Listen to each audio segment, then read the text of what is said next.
তো কয়েকটা মসফেট আছে, আসলে আমার আলোর সংকট যার কারণে আমি দেখাতে পারছি না।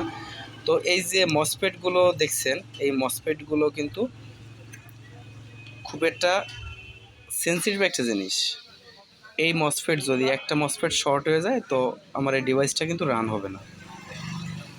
তো প্রথমত আমাকে জানতে হবে যে আমার কোথায় কত ভোল্টেজ থাকে, এইগুলো অবশ্যই জানা দরকার।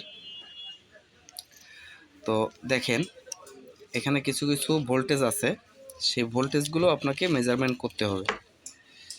যেহেতু ক্যামেরাটা আমার এক হাতে আর এক হাতে আমি কাজ করছি, তো দেখাতে একটু সমস্যা হচ্ছে। তো দেখেন, এখানে কিন্তু এখানে একটা ট্রানজিস্টর আছে, আপনারা ভালো করে দেখুন। এখানে একটা ট্রানজিস্টর আছে, ট্রানজিস্টরের নাম্বারটা দেখা যাচ্ছে না ঠিক মতো,